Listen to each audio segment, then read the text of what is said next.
Assalamualaikum warahmatullahi wabarakatuh.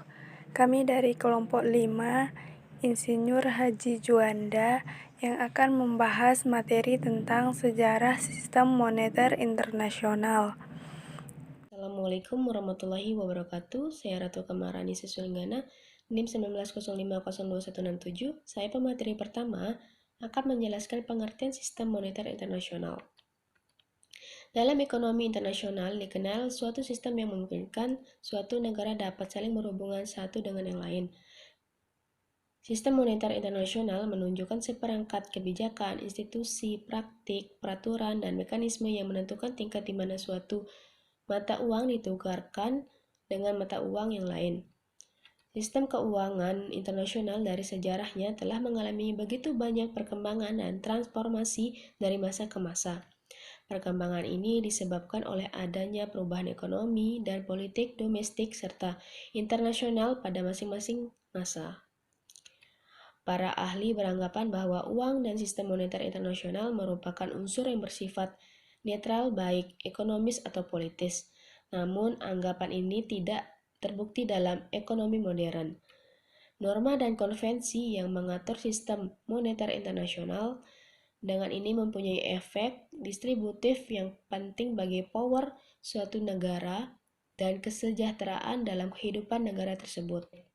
Pembayaran yang tidak seimbang antar negara dapat diselesaikan melalui financing, perubahan kebijakan domestik untuk menggeser pola perdagangan dan investasi, melalui kontrol devisa untuk melakukan penjahatan pasokan devisa atau dengan cara membiarkan nilai tukar mata uang berubah sesuai situasi dan kondisi. Sehingga yang terpenting dalam sistem moneter internasional adalah tersedianya alat atau cara untuk menyesuaikan ketidakseimbangan pembayaran internasional. Assalamualaikum warahmatullahi wabarakatuh. Nama saya Linda Rahmawati, NIM 1905021183. Di sini saya sebagai pemateri kedua yang akan menyampaikan tentang sejarah sistem moneter internasional.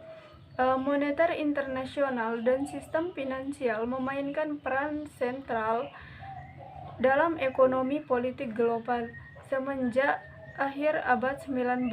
Awal pembentukan sistem ini melalui berbagai transformasi dalam ekonomi baik level domestik maupun internasional. Sejak tahun 1980, Inggris, Jerman, Jepang, dan Amerika telah mengadopsi sistem standar emas.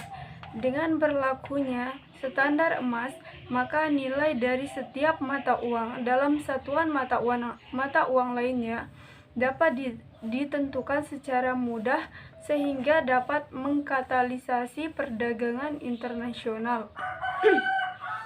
Standar emas hancur waktu Perang Dunia Pertama. Pecah. Mata uang praktis ditetapkan atas dasar emas atau mata uang lainnya dengan longgar. Setelah masa itu kemudian muncullah periode kurs tetap. Negara anggota diminta menjaga kursnya dalam batas 10% naik atau turun dari nilai par dan bersedia melakukan investasi untuk menjaga kurs tersebut. Semenjak 1973, sistem moneter internasional merupakan campuran antara kurs tetap dan kurs berubah-ubah. Maka uang yen, dolar Kanada, Prancis, dan Swiss berfluktuasi bergantung dari permintaan dan penawaran. Negara-negara Eropa dan Jepang telah melepaskan ikatan mata uangnya dengan dolar Amerika Serikat. Pembayaran luar negeri, kebijakan campur tangan dalam valuta asing oleh bank sentral serta catatan-catatan statistik, Dana Moneter Internasional dan PBB menggunakan mata uang dolar.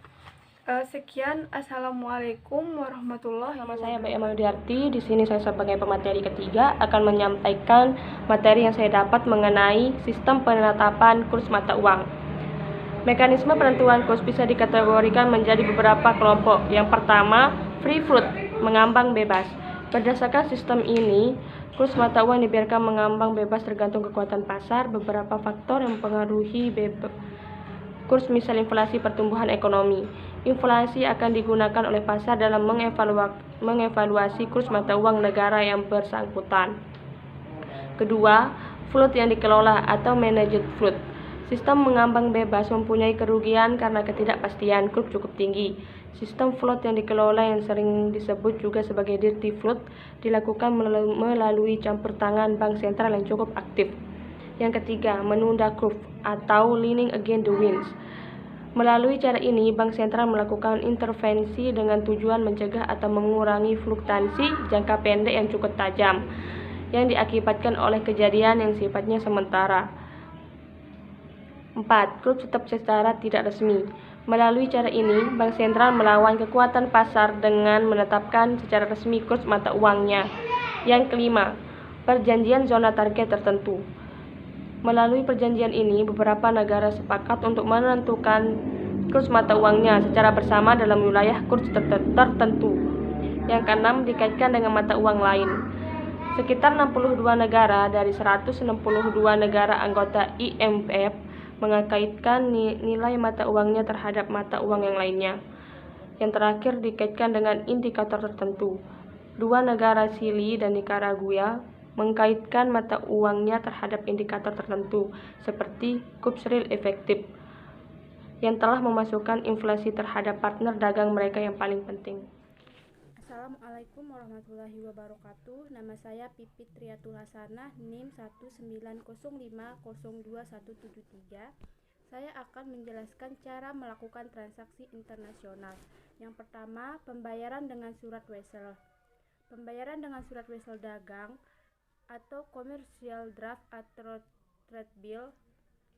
Pembayaran dengan surat ini adalah pembayaran yang dilakukan dengan cara eksportir menarik surat wesel atas importir sejumlah harga barang beserta biaya pengirimannya. Yang kedua, kompensasi pribadi. Cara ini adalah pembayaran dengan mengalihkan penyelesaian utang piutang pada seorang penduduk dalam suatu negara tempat penduduk tersebut tinggal. Yang ketiga, pembayaran tunai. Cara ini adalah pembayaran yang dilakukan dengan menggunakan uang tunai atau cek yang dilakukan bersama-sama dengan surat pesanan atau menunggu diterimanya kabar bahwa barang sudah dipesan oleh eksportir. Yang keempat, pembayaran dengan letter of credit atau kartu kredit. Cara ini adalah pembayaran yang dikeluarkan oleh bank atas permintaan pembelian sejumlah barang di mana bank sendiri yang mengakseptir atau menyetujui dan membayar surat wesel yang ditarik oleh eksportir. Yang kelima, instant LRC, artinya yang pembayarannya baru dilakukan dengan tenggang waktu tertentu, misalnya 1 bulan dari pengapalan barang atau 1 bulan setelah penunjukan dokumen. Yang keenam, pembayaran kemudian atau rekening terbuka. Cara ini adalah cara dengan membayar atau membiayai transaksi perdagangan internasional di mana eksportir mengirim barang tanpa adanya dokumen untuk meminta pembayaran. Yang terakhir yaitu yang ketujuh, pembayaran dengan konsinyasi, yaitu cara ini dilakukan setelah barang dikirim sudah terjual seluruhnya atau sebagian. Sekian. Assalamualaikum. Jadi aku Sintia Vivia Utaminingsih, NIM 190502154. Di sini aku bakal ngebahas tentang kelemahan dari sistem moneter internasional. Nah, jadi ketika sistem moneter internasional itu dikaitkan dengan emas, maka itu menyebabkan saling ketergantungan di antara sistem mata uang yang menjadi jangkar bagi nilai tukar tetap.